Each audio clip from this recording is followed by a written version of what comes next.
may be the most amazing thing most people never heard of.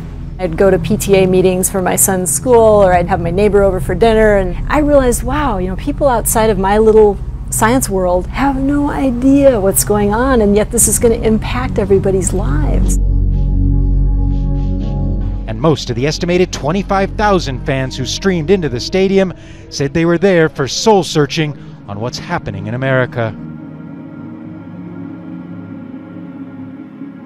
As some say, anger over politics and policies are fueling an American society of division and hate. And I worked on Capitol Hill, started in 1968. And in those days, the Democrats and Republicans got along real well. And although they would fight on the floor, after they left the House, they would go have a drink together. Today, it's just, it's not happening today. When did we get so soft? Like when did we as Australians become so soft that we couldn't cop somebody else's opinion and get on with our lives anyway if we didn't agree with it? We've gone so soft and we're so judgmental and we want to ban everything that we don't agree with as people, which is robbing us of our personality. Today's shooting is calling into question the state of American politics. Is it too hateful?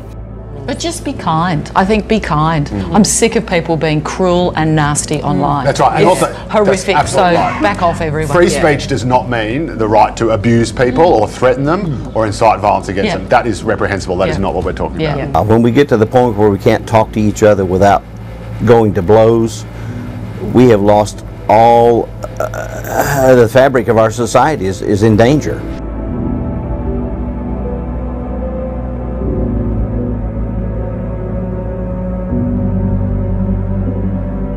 We can't say we didn't tell you about this one. Guys, another one for you. First, as you know, the world went wild when the male romper, or the romp him, hit the fashion scene. Orders went through the roof. Well, today we present this ensemble, designed by LA-based brand Hologram.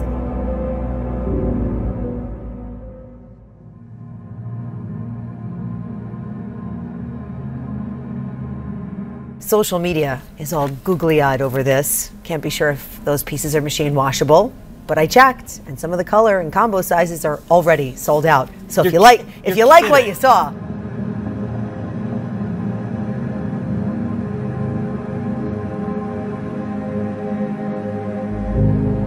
As early as next week, you won't need to pick a gender to apply for a Washington, D.C. driver's license. The state following in Oregon's footsteps. We actually told you about that last week.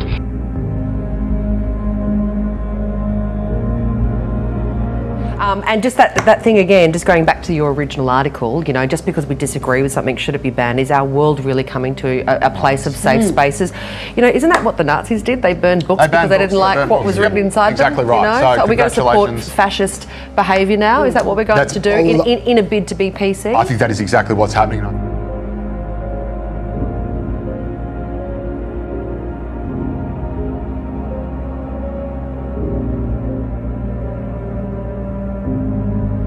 So I have to ask you, speaking of countries divided by language and religion, about Canada, the country we lived for a while. There is a new law in Canada that apparently will criminalize the misuse of pronouns. You could go to jail for calling someone by a pronoun he, she, or whatever doesn't prefer. Am I misreading this law? Does it actually suggest that that could happen? Yes, they've added gender identity to the Canadian Human Rights Act.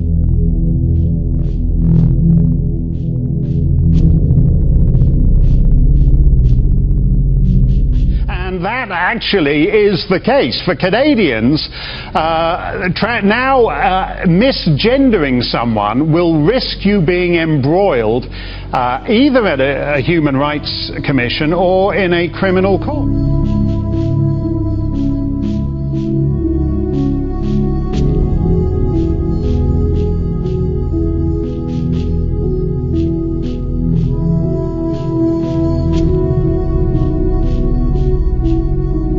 I mean, it's absolutely extraordinary, this. What we're witnessing is an Orwellian assault on the most fundamental language, the language which defines the two sexes. And Canada has just put itself on the side of criminalizing that.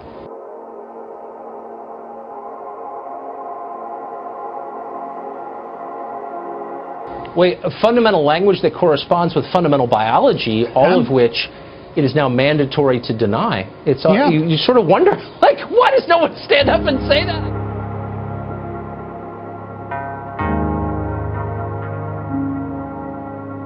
You've taught only in Sweden, right? So what has been changing and what has changed in the last 10 years? I started to observe things about 15 years ago, I think. I started to feel that the corridor, of opinions were getting narrower. Yeah, and it was quite obvious in school. You change focus in school. You were not supposed to teach the students anymore. You were supposed to make good citizens of them, to have the right values, the right opinions, and that was kind of a political propaganda. I didn't realize that first. I was just wondering what is happening. Why can't we say what we want anymore? There was I called it everyone should agree and think exactly the same. And what really worries me about the current standard of debate at the moment is that seems to be the knee-jerk reaction of a lot of people who call themselves progressives. That if something is controversial or provocative or says something they don't like, it should be banned, it should be shut down. And that's what's happened with this film. When the Seattle Storm take the court against Chicago July 18th, the team will make a statement beyond basketball. It's definitely a first for us, and it's first for a professional sports team. Storm co-owner Don Trudeau told me the WNBA team will donate some ticket revenue that night to Planned Parenthood. We must also use this opportunity to do more to protect our unborn children. It's almost a daily event in Europe, a terror attack of some sort, but not here. But why not here on sort of the frequency, the level of violence that we're seeing? There's always been violence in American politics. Dr. Josh Stockley says this is about more than nasty politics. I don't think it's the politics that's getting nastier from a civic standpoint. I think we as a nation are getting more violent. What we are experiencing in America at this time is sin, lawlessness. You say, we're headed in the wrong direction, aren't we, Phil? America's problem is that America doesn't know what its problem is. And sometimes we wander off and we get lost and we swim with the current and we become routine to the darkness and we just get blinded instead of stopping for a second, looking up and saying, oh wow, that could be something cool. You're looking at a woman who may have helped change the rules of life on Earth. Her name is Jennifer Doudna, and she would probably wince at the hyperbole, but it isn't far off. Don't mess with the God of creation. You're going to lose. How about the invention of a tool that can edit the genetic fate of almost anything alive? It may be the most amazing thing most people never heard of. It's called CRISPR. It's sort of making precise changes to the code of life, kind of analogous to changing the text of a document. Which we get. Which we get, right. You see a typo in a document, you can go in and make that change. It means that we can control human evolution now. We can control essentially anything that is alive. We can manipulate the script.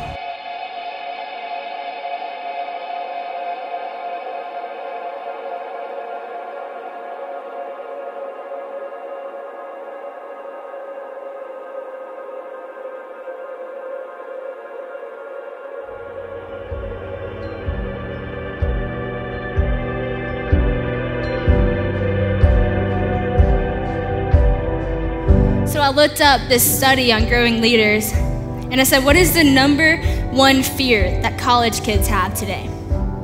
And I like this study because it went past the normal fears that you would think of. See, what it said was, they're not happy with the direction that the country is going, and they are fearful to go into that. And they want to possess values, but life has always been very convenient for them, with little need to sacrifice for what is right. Interesting. When I read that, At first I was like, wow, that's awesome, that's such a, you know, big fear. But then I thought, that's actually really bothers me, because this is something that we so have an opportunity to change.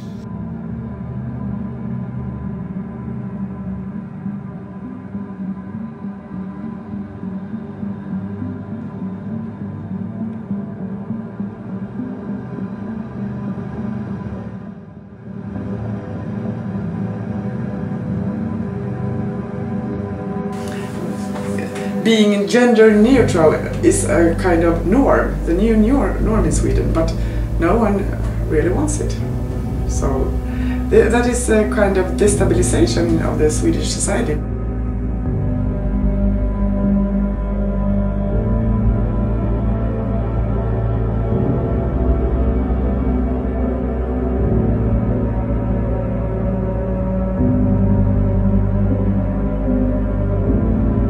In Sweden we are indoctrinating them to behave as women and even dress like women and wear cosmetica and take away all the male attributes.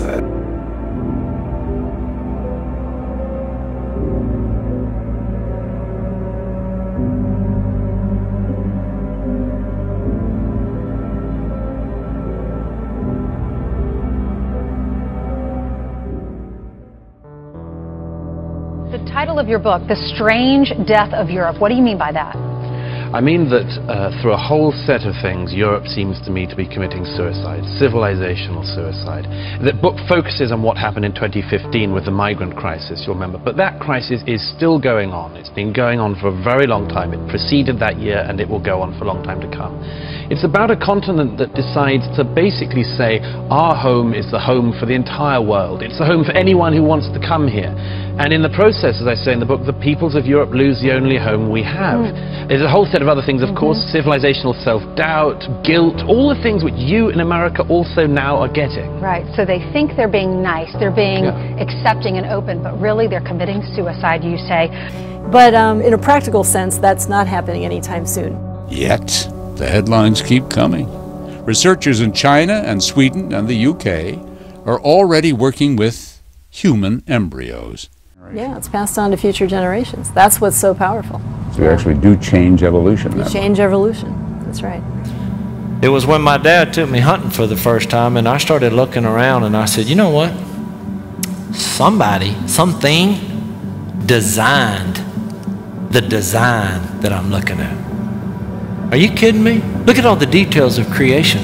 Every cell of your body has 3 billion letters of the DNA code. It has that many? 3 billion? That's the number of letters that would be in a stack of 1,000 Bibles. And what CRISPR can do, it can go in, it can find that one mistake, and it can fix it. Well, what is DNA? It is a molecule that sends information that every organism needs to grow correctly. It is the most complex code on the planet. And she worries, what's next? Designer human babies? Taller, smarter, better vision for a price? I had a conversation the other day with someone who said they were imagining to go into a, an in vitro fertilization clinic of the future, and you're handed a menu and you check off, well, I want this, I want that, I want this, I don't want that, It's a bit creepy. I'm not very smart, but if you have information, I'm pretty sure there was an informant.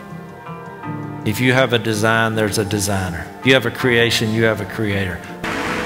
So she travels everywhere to tell the story about the amazing discovery she helped bring into the world.